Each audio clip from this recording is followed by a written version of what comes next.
Well, that's sort of how we started in mission, and as we sort of aligned ourselves in Word made flesh and grounded ourselves in the community, we realized that, back then, like early to mid-90s, we thought we were these edgy, postmodern Gen Xers, and career sounded stifling for us.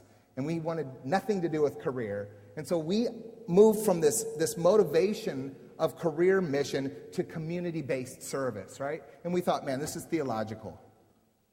If we love one another, the world will know that we're God's children. And we really tried to ground our community's identity in that communal, motivating, sort of centering celebration. And I think that was trendy, and for us, I hope it was theological. But we see that, and you see a lot of organizations that still do that. And if you've interacted with some of the new monastic communities, you know that there's something in us that yearns for community. There's something in us that yearns for being with other people and doing this together. And so we tried that, and we practiced that. And so looking at these models, there was career as a motivator. There was community as a motivator. And now as we're about 15 or 20 years into this with Word Made Flesh, we're starting to see that a lot of folks that are joining us out of this cause-driven passion. I care about human trafficking.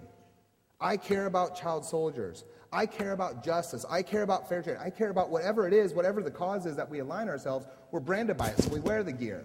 We slap it on our Facebooks. 1997 called and said, we wear the little rubber wristbands or whatever they were.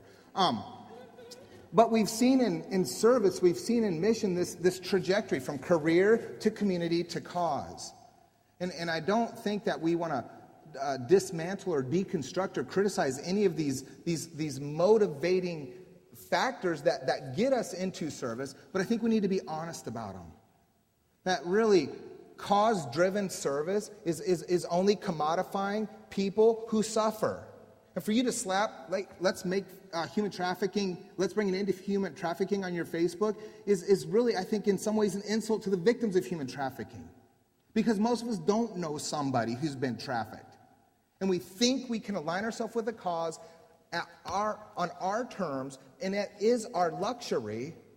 But when we don't know somebody by name, when we're not in relationship with people in the ways that we feel we care about justice, it becomes trendy, it becomes hip, it becomes sexy.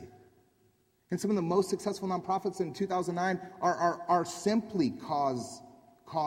They're advocacy platforms. And I wonder about my friends who are poor, what they think about these groups and these organizations.